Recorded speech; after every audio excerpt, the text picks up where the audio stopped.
Amado Señor, amado Padre, gracias te damos, oh Dios, por tu bondad y tu misericordia.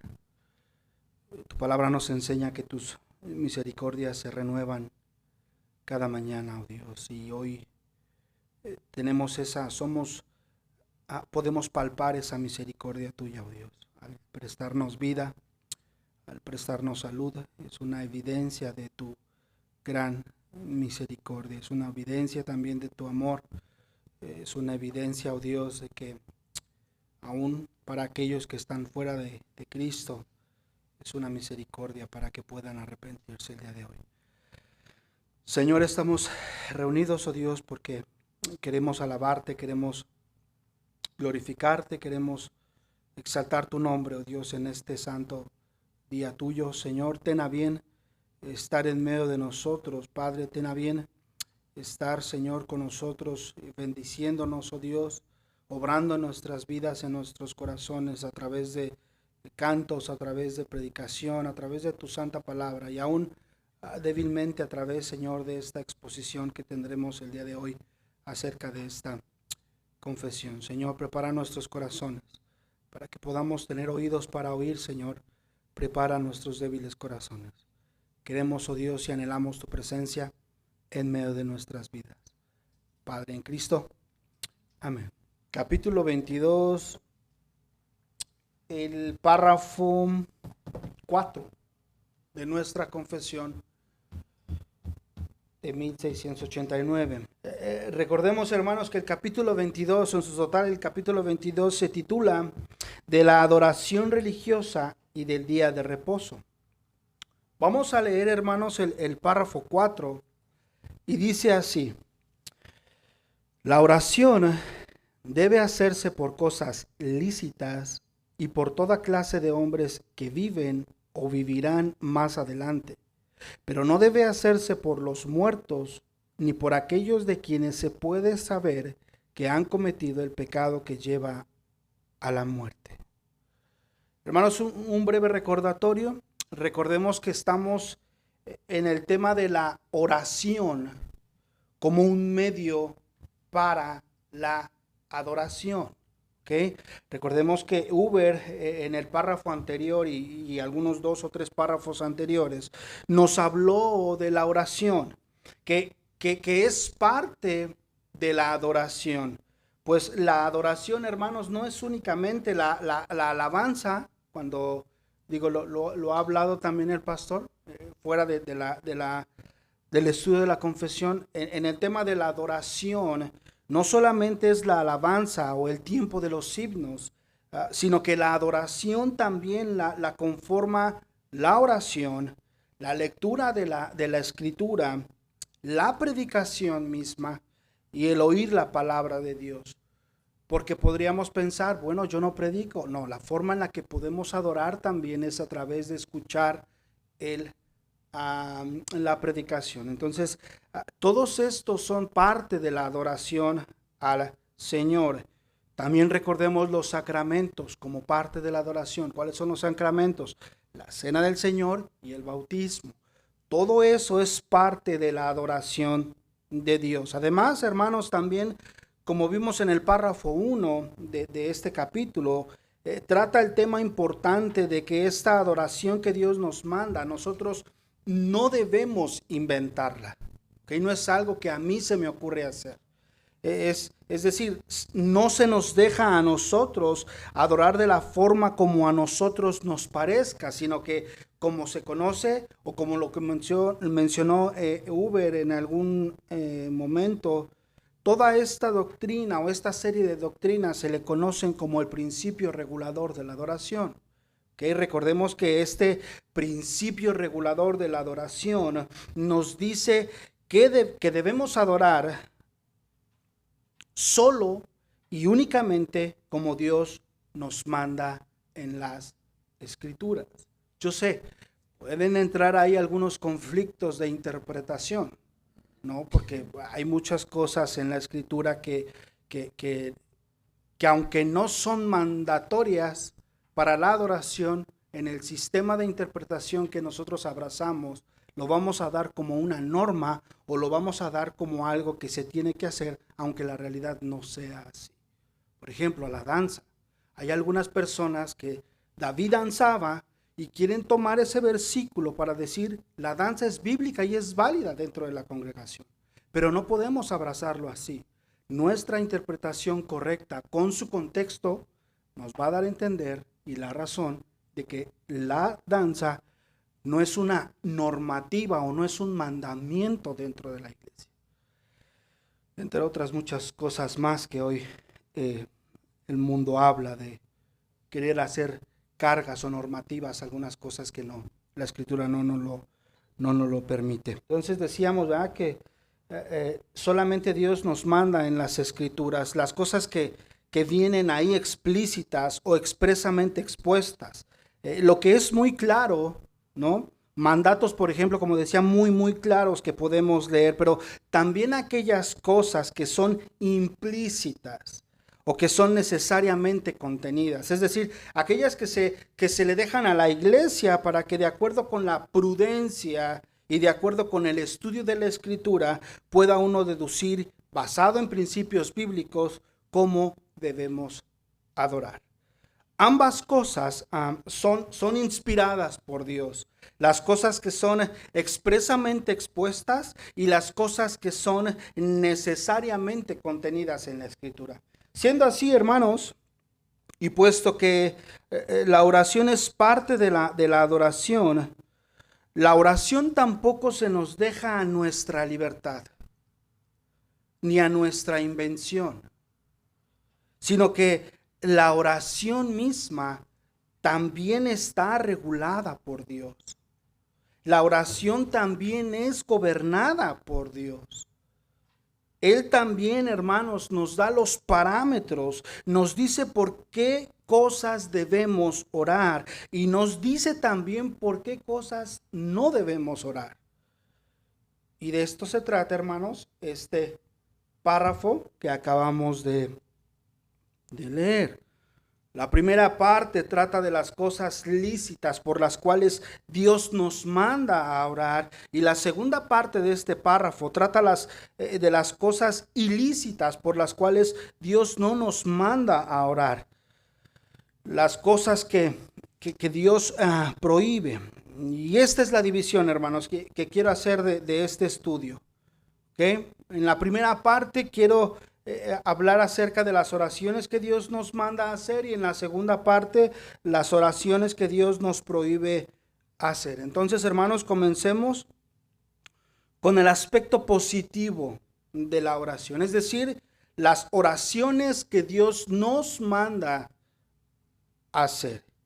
Dice ahí al principio de nuestro párrafo: la oración debe hacerse por cosas lícitas y por toda clase de hombres que viven o vivirán más adelante. En primer lugar, hermano, la confesión nos dice que la oración debe hacerse por cosas lícitas, ¿verdad? Por cosas que están de acuerdo con la voluntad de Dios. Pues recordemos, hermanos, lo que nos dice el apóstol Juan en una de sus cartas. Él dice que si pedimos alguna cosa conforme a su voluntad, Él nos oye. Y ahí está muy claramente esa parte. De tal manera, hermanos, que la garantía o el éxito de nuestras oraciones dependen de si éstas se conforman a la voluntad de Dios. Y además, hermanos, en las mismas escrituras nosotros podemos ver o encontrar esa voluntad. En las escrituras, hermanos, nosotros podemos ver cuál es la voluntad de Dios en cuanto a nuestra oración y en cuanto a la oración. Tenemos, hermanos, muchos modelos de oración. Por ejemplo, los salmos. Si queremos saber cómo debemos orar, ahí están los salmos, que son oraciones. Tenemos muchas oraciones en la escritura, hermanos. Y el más conocido a lo mejor para nosotros podría ser el Padre Nuestro, ¿verdad? También como ese modelo que nos dejó nuestro Señor Jesucristo, como una base o como un modelo del cual podemos tomar ciertos elementos para nuestras oraciones. Pero además, hermanos, las Escrituras nos dicen específicamente por qué cosas debemos orar. Hermanos, si me acompañan en sus Biblias a Primera de Timoteo, capítulo 2, versículos 1 y 2. De hecho, nuestra confesión, o en ese párrafo, tiene ahí ese texto de apoyo, ¿no? Recordemos que cada versículos que vienen en cada párrafo son para reforzar y apoyar la idea que la confesión está tratando de enseñarnos. Primera de Timoteo, capítulo 2, versículo 1 y 2, dice esto: exhorto ante todo a que se hagan rogativas, oraciones, peticiones y acciones de gracias por todos los hombres, por los reyes y por todos los que están en eminencia, para que vivamos quieta y reposadamente en toda piedad y honestidad, porque esto es bueno y agradable delante de Dios nuestro Salvador, el cual quiere que todos los hombres sean salvos y vengan al conocimiento de la verdad. Hermanos, fíjense cómo dice el texto que debemos orar por todos los hombres. Esa es la voluntad de Dios. Eso es lo que nos manda Dios orar en las Escrituras. ¿Por qué tipo de hombres? Bueno, ahí en el párrafo tenemos claramente a los gobernantes. Y podemos meter, hermanos, también allí a los ministros de la iglesia. Si ponemos atención al versículo que leímos y al mismo párrafo, podemos también meter en esa oración a los ministros de la iglesia, por ejemplo, como nuestros pastores o nuestro pastor. Pero también debemos orar, hermanos, por hermanos en la fe. Debemos orar por los incrédulos, debemos orar por los enfermos, por los que sufren, por aquellos aún que están angustiados. Debemos orar también aún por nuestros enemigos, hermanos. Nuestro Señor mandó esto y aún debemos orar por nosotros mismos. A veces tenemos la costumbre de orar por todos y por todo, menos por nosotros mismos. Debemos orar, hermanos, aún por nosotros mismos. Todas estas cosas, hermanos, son lícitas. Todas estas cosas son permitidas. Y no solo eso, sino que son mandadas por el mismo Dios. Pero, ¿qué debemos orar por estas personas, hermanos? ¿Qué es lo que debemos orar por estas personas? Pues en las Escrituras vemos que debemos orar por salvación. Debemos orar por santificación. Debemos orar por arrepentimiento. Debemos orar por fe, por mayor gracia. Hermanos, ¿cuántas veces nosotros en nuestras oraciones para nuestro pastor? Es una pregunta que quiero dejar en el aire. Pero ¿cuántas de nuestras oraciones radican solamente en que Dios lo bendiga aquí? Y no digo que no, ahorita vaya a decir el pastor que no digo que no. Pero hermano, ¿cuántos de nosotros oramos por sus necesidades espirituales? Hermano, ¿cuántos de nosotros oramos porque el Señor pueda darle más gracia y más denuedo para este trabajo de estar aquí parado? Tristemente, muchas de nuestras oraciones por nuestros pastores, por los mismos líderes, por aquellos que débilmente exponen, quedan aquí. Las encajuelamos. Señor, bendícelo, que no le falte el trabajo, que no le falte el dinero, que no le falte comida. Y no digo que sea mal, pero nuestro punto principal no debe ser lo terrenal. Nuestro punto principal debe estar enfocado en Cristo, en la gloria misma.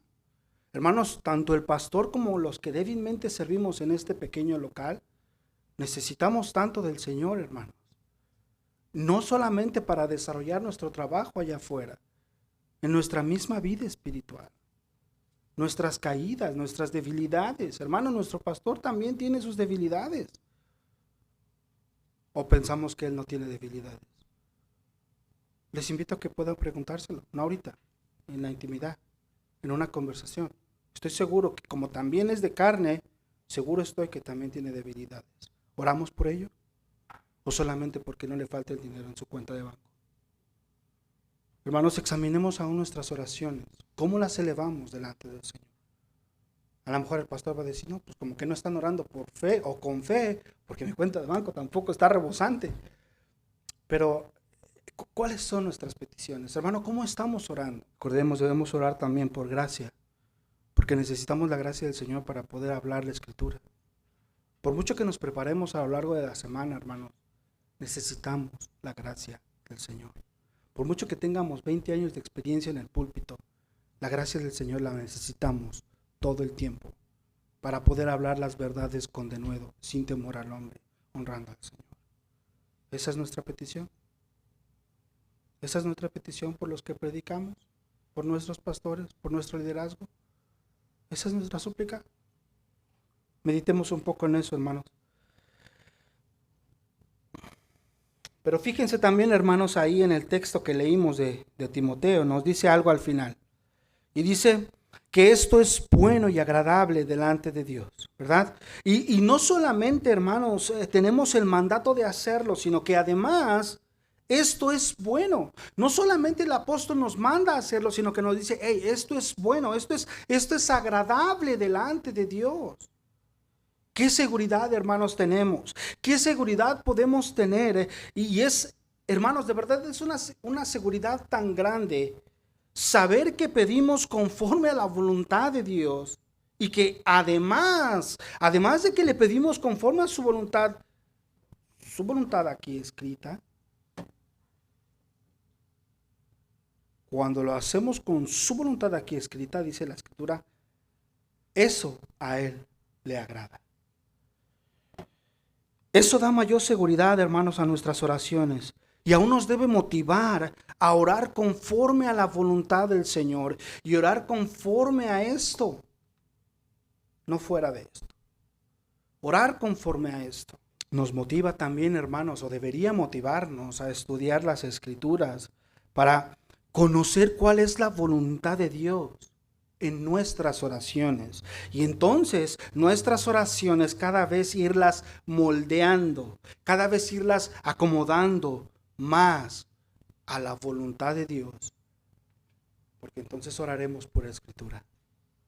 Porque eso también implica el sola Escritura, hermanos. No podemos decirnos, la iglesia nos catalogamos sola Escritura. Bueno, el sola Escritura también es orar en sola Escritura. No solamente el sola Escritura nos rige, no. Sola Escritura es sola Escritura en todo, en nuestras mismas oraciones. Una vez más, hermano, ¿cómo estamos orando? Hermanos, pero la confesión, hermanos, no solo nos dice que debemos orar o que debemos orar por personas que viven actualmente, sino que también nos dice por toda clase de hombres que viven o vivirán más adelante. Recordando a nuestro Señor Jesucristo cuando Él oró por los que habían de creer, nuestro Señor Jesucristo en el libro de Juan oró por los que habían de creer en Él, por el testimonio aún de los apóstoles, por la predicación de los apóstoles. Nosotros también debemos imitar eso, hermanos. Orar por aquellos que aún no han nacido, orar por los bebés, por nuestros hijos, hermanos, nosotros que tenemos hijos ya, por nuestros nietos. Para mí es complicado decirlo porque tengo 2 mujeres, ¿verdad? Y no expecto que se casen, pero debemos aún orar por nuestros nietos, bisnietos, tataranietos y todas nuestras generaciones. Es importante a veces, hermanos, nos olvidamos de eso, pero las Escrituras también nos mandan a orar por nuestras generaciones. Ahora vamos a pasar, hermanos, al aspecto negativo de la oración, es decir, las oraciones que Dios nos prohíbe hacer. Y dice la segunda parte de nuestro texto de la confesión: pero no debe hacerse por los muertos, ni por aquellos de quienes se pueda saber que han cometido el pecado que lleva a la muerte. Aquí, hermanos, tenemos 2 prohibiciones en cuanto a la oración. Por un lado, que no debemos orar por los muertos, y por el otro, por quienes se pueda saber que han cometido el pecado de muerte. Y veamos la primera. Hermanos, ¿qué dice la Biblia en cuanto a la oración por los muertos? Bueno, podamos ir a 2 de Samuel. 2 de Samuel capítulo 12, versículos 21 al 23. Y puede ser que este sea un texto muy conocido por algunos de los que estamos aquí. Dice este párrafo o estos versículos aquí hablando los siervos a David. Dice: y le dijeron sus siervos: ¿qué es esto que has hecho? Por el niño, viviendo aún, ayunabas y llorabas, y muerto él, te levantaste y comiste pan. Y él respondió: viviendo aún el niño, yo ayunaba y lloraba diciendo, ¿quién sabe si Dios tendrá compasión de mí y vivirá el niño? Mas ahora que ha muerto, ¿para qué he de ayunar? ¿Podré yo hacerle volver? Yo voy a él, mas él no volverá a mí. Es muy claro en este texto, hermanos, que no hay ninguna influencia que nosotros tengamos sobre los ya muertos. Y aún este texto podría o puede motivarnos a hacer todo lo que está en nuestras manos mientras las personas están vivas. Orar por ellos. Aplicando aquí el mismo estudio de la confesión que venimos viendo, predicarles el evangelio mientras están vivos, porque una vez ya muertos, ya no podemos hacer nada por ellos. Así, hermano, aquí se anula toda posibilidad de un purgatorio, ¿verdad? No podemos interceder por almas en algún lugar y también se anula toda posibilidad de orar por esos muertos que están en el purgatorio. Y también se anula esa otra doctrina del catolicismo romano que tiene que ver con que los santos ya muertos interceden por nosotros. Pues de ninguna manera, porque ya no hay comunicación entre nosotros y el mundo de los muertos. Así, hermanos, tenemos que tener esto presente en nuestras vidas, hermanos. Quiero recordar también un poquito acerca de Martín Lutero. Martín Lutero justamente protestó contra el abuso del uso de algunas indulgencias. Y un tipo de indulgencias tenía que ver con un pago que tú hacías a la iglesia para que ella o la iglesia, ellos decían tener el don de Dios para poder perdonar pecados. Y cuando tú pagabas una cuota de indulgencia, entonces la iglesia te podía dar el perdón de los pecados a los creyentes. Pero pienso que sabemos que eso está mal, ¿verdad? Justamente Martín Lutero protestó contra abusos que había en esto. Porque llegaron hasta el punto de decir que tú podías sacar un alma del purgatorio si pagabas a la iglesia una cuota.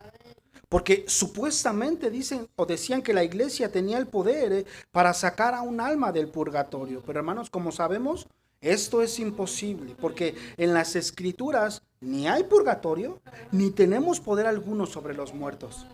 O sea, si alguien llega y te dice que nos vamos a ir al purgatorio, podríamos decirle, pues tú te vas a ir al infierno si no te arrepientes de tu pecado. Decía un predicador de indulgencias en el tiempo de Martín Lutero, que se llamaba Tetzel. Algunos pueden conocerlo, algunos no. Pero él decía, hermanos, esta frase. Decía este hombre Tetzel, tan pronto como caiga la moneda a la cajuela, el alma del difunto al cielo vuela. Pero, no sé, a lo mejor algunos están familiarizados con las calaveritas de México. Y esto parecía más como una calaverita. Pero fíjense, hermanos, hasta dónde llega este problema. Porque verdaderamente es un problema que te lleva a uno y que después te lleva a otro y a otro y a otro. Y vas cometiendo más errores cuando no nos apegamos a las escrituras. Y esa es una triste realidad aún para nosotros hoy. Cuando oramos al Señor sin apegarnos a las escrituras, vamos cometiendo un error tras otro al tiempo de nuestras oraciones, ya sea individuales o a nivel iglesia. En una ocasión, un hombre le preguntó a este predicador Tetzel si era posible recibir una carta de indulgencia por adelantado, es decir, un perdón por un pecado que podría o que iba a cometer en el futuro. Y este hombre le respondió que sí, pero que el pago tenía que hacerse al instante. Y así lo hizo este hombre que preguntó. Y así lo hizo este hombre quien recibió la carta con el sello de este Tetzel. Y cuando Tetzel salía de la ciudad, el hombre que primero preguntó, quien lo estaba esperando, le salió al encuentro en el camino y le dio una pobre y tremenda paliza a este predicador. Y aparte le quitó el dinero que ya le había dado. Pero antes de dejarlo ir, le dejó ver que esa era justamente el pecado futuro por el que había pagado la indulgencia. Pueden ver, hermanos, es algo tal vez que suena absurdo, pero a fin de cuentas, el impío es atrapado en su impiedad. Y hablando de estos farsantes, hermanos, leemos la última parte de nuestro párrafo, que considero es lo más difícil, donde dice: ni por aquellos de quienes se pueda saber que han cometido el pecado que lleva a la muerte.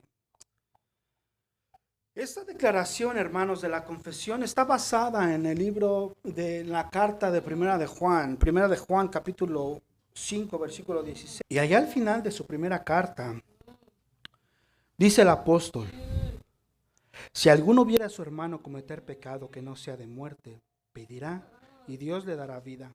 Esto es para los que cometen pecado que no sea de muerte. Hay pecado de muerte por el cual yo no digo que se pida. Hermanos, he de reconocer que nos encontramos ante un pasaje verdaderamente difícil. Podríamos decir de los más difíciles de las Escrituras. Hay varias opiniones al respecto de qué significa esto del pecado de muerte, por el cual el apóstol no dice que se pida. Ojo, no está diciendo el pecado de muerte por el cual no deben pedir. Está diciendo el apóstol Juan: no digo que se pida. Es algo distinto.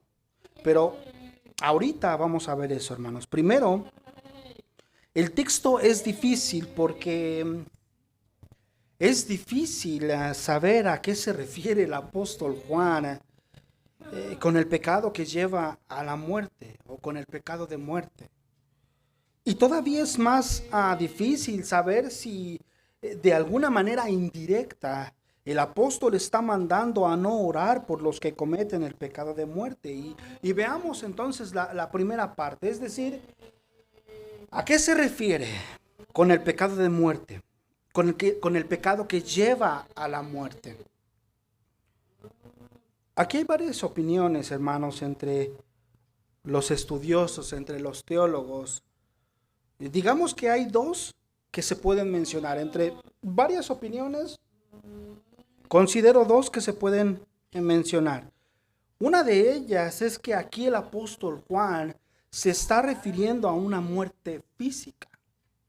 Y esta postura dice y sostiene que sí se refiere a una muerte física, y que si se refiere a la muerte física, entonces sí está hablando de creyentes, de verdaderos hermanos que persisten en el pecado.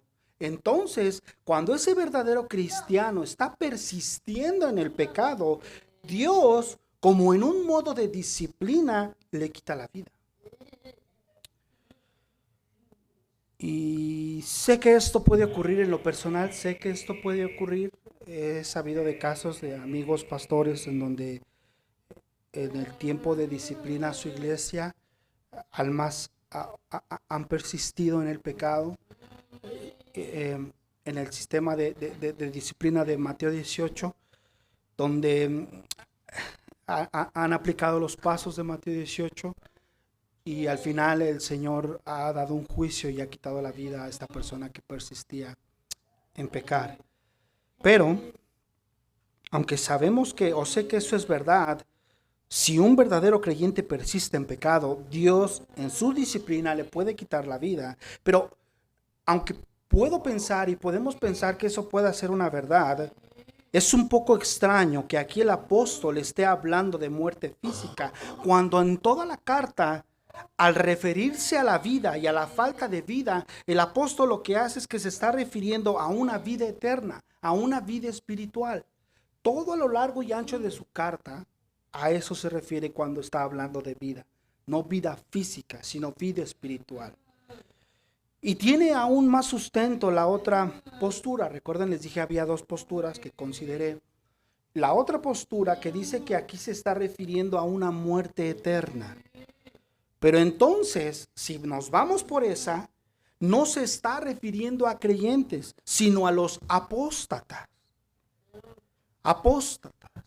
Aquellos que profesaban la fe, que en apariencia eran creyentes, pero que al final se apartaron, abandonaron la fe, negando al Señor Jesucristo y luchando aún contra Cristo y contra su iglesia.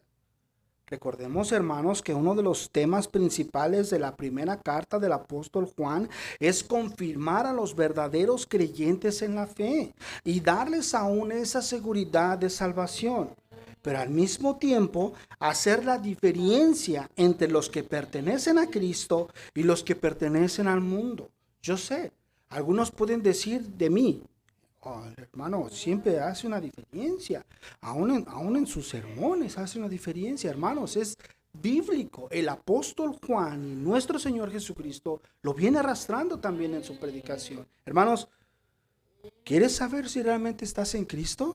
No bases tu convicción en un bautismo. No bases tu convicción de decir yo soy cristiano porque asisto a la iglesia. ¿Sabes dónde puedes examinarte? ¿Sabes dónde hay un mejor examen que tu corazón? Aquí. ¿Y sabes dónde aquí? En la primera carta de Juan. Ahí, examina tu corazón en la primera carta de Juan para ver si realmente estás en la fe. Y hermanos, tiene más sentido que ahí esté hablando de apóstatas que eran de nosotros, pero se demostró que no eran de nosotros cuando salieron, cuando nos dejaron. Entonces, creo que tiene más fuerza que aquí el apóstol Juan, con el pecado de muerte, se está refiriendo a aquellos apóstatas que abandonaron la fe.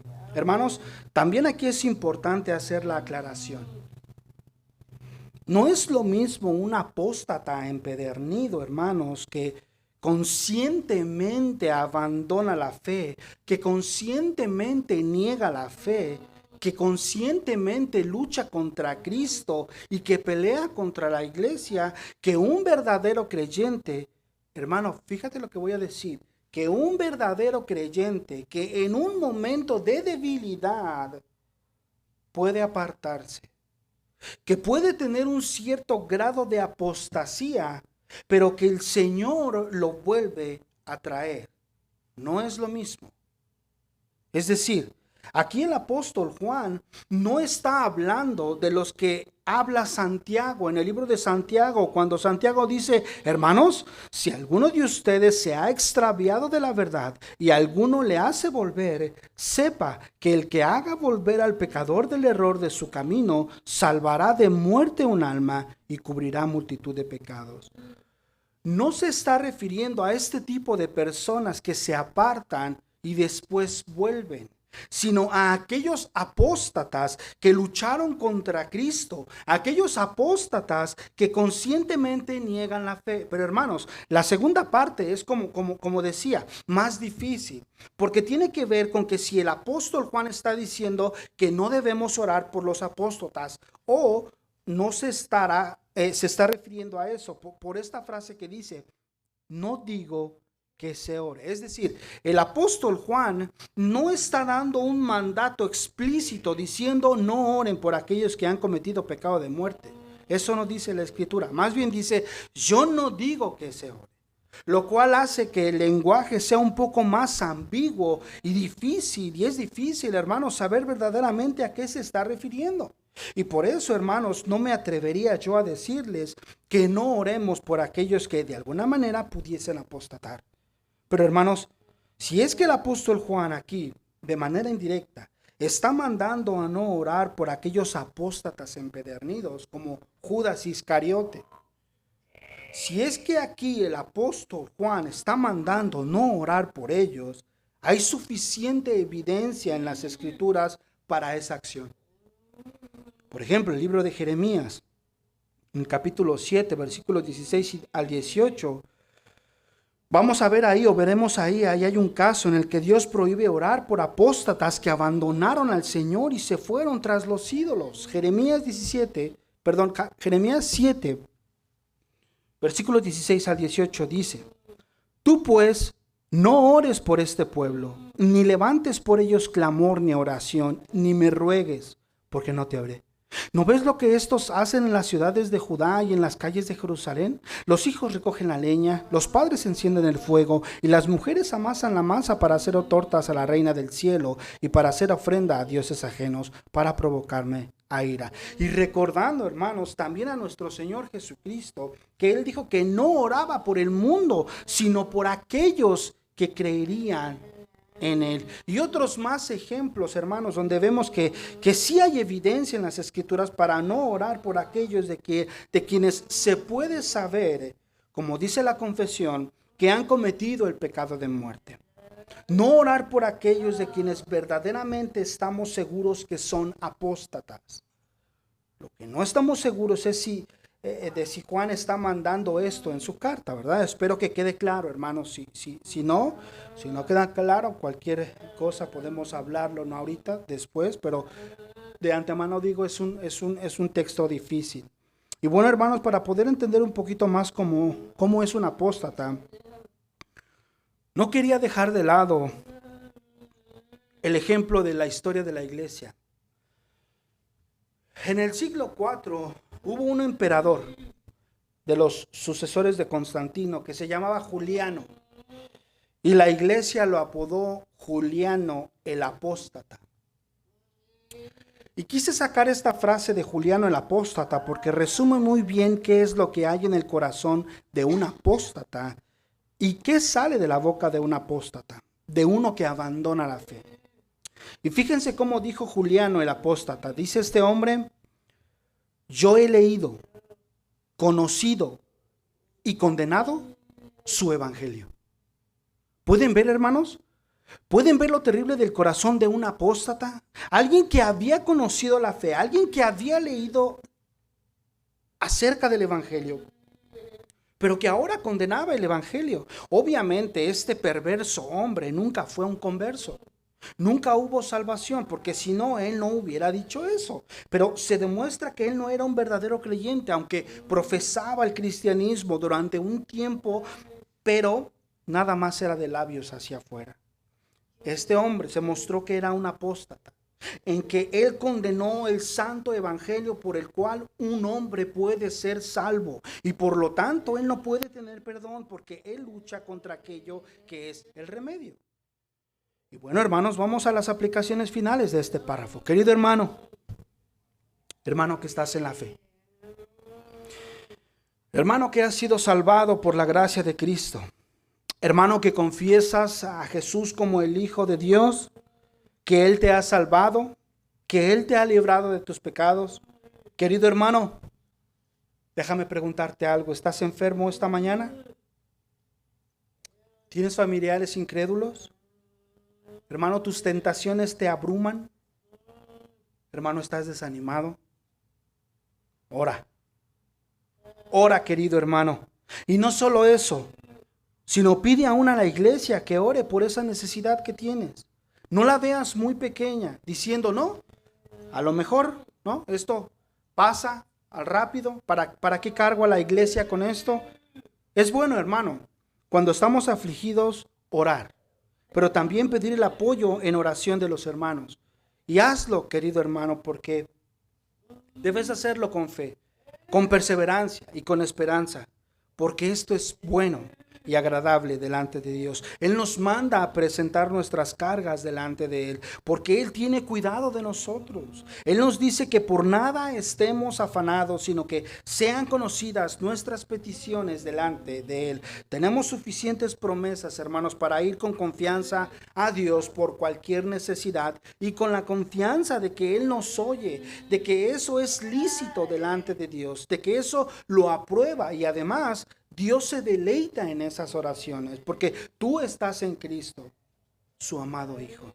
Y además, querido hermano, hablando aquí de los apóstatas. Sé que eso siempre es un tema difícil y cuando hablamos acerca de la apostasía, nuestro corazón siempre tiende a inquietarse, a temblar. Y más cuando este texto de Juan, algunos lo conectamos con los evangelios, cuando nuestro Señor Jesucristo les dijo a los fariseos acerca del pecado imperdonable, de la blasfemia contra el Espíritu Santo. Esa blasfemia solamente la cometen los incrédulos, hermanos. Esa blasfemia solamente lo cometen los apóstatas, no los verdaderos creyentes. Querido hermano, si tú tienes temor de haber cometido el pecado imperdonable, de la blasfemia contra el Espíritu Santo, ten paz. Ten paz, hermano, no la has cometido. Si tienes temor, es evidencia de que no la has cometido. Los que lo cometen no tienen temor de ello, pero los que tienen temor no lo han cometido ni lo cometerán nunca. Porque tenemos esta promesa en las Escrituras que dice: nadie que hable por el Espíritu de Dios llama anatema a Jesús. No se puede. Nadie llama a Jesús maldición si tiene el Espíritu de Dios. Y aún la misma Escritura dice: nadie puede llamar a Jesús Señor sino por el Espíritu Santo. Es imposible, hermano, que un creyente verdadero cometa este pecado imperdonable. Y es imposible que un creyente verdadero apostate de la fe, porque el Señor Jesucristo lo sostiene. Y amigo que estás fuera de Cristo, que aún no has confiado en Él, que puedas venir a Cristo, pero aún no tienes esa seguridad de que Cristo te haya salvado. Hemos visto, querido amigo, que las oraciones que Dios escucha son aquellas que se conforman a su voluntad. Y tú puedes decir: ¿cuál será la voluntad de Dios para conmigo, que aún no soy su hijo? ¿Cuál es la voluntad de Dios? Pues la voluntad de Dios, querido amigo, es precisamente que tú creas, que te rindas a Él, que te arrepientas de tus pecados, que abandones esa vida que no te llevará a ningún lado. No vaya a ser que sea demasiado tarde mañana. La oración, querido amigo, que tú debes hacer y en la cual debes insistir e importunar día y noche, es por el perdón de tus pecados, es por arrepentimiento, es por fe, para que creas en el Hijo de Dios. Pues recuerda que el corazón humillado y contrito no lo desprecia, no lo desecha. Hermanos, vayamos a nuestro Señor en oración con estas verdades en nuestras conciencias y en nuestros corazones. Y mañana que podamos presentar nuestros corazones a la oración individual, y aun si puedes venir a las oraciones de los martes, tengamos una conciencia más clara de cómo debemos orar. Pero no solamente por nuestro pastor, como lo vimos hoy. Vayamos a la Escritura todo el tiempo para poder orar Escritura. Porque si somos sola Escritura, nuestras oraciones deben ser sola Escritura. Padre, gracias te damos, oh Dios, por este tiempo, por este estudio de tu palabra, oh Dios, de esta confesión. Permítenos, oh Dios, tener oídos para oír y un corazón, Señor, amable para poder, oh Dios, practicar estas verdades. Oh Señor, gracias por tus verdades expuestas, gracias por hablar a nuestros corazones y gracias aún por hablar a aquellos que no te conocen y que sigues extendiendo la misericordia, oh Dios, para salvación. Señor, bendice este tiempo y las actividades restantes. En Cristo, amén.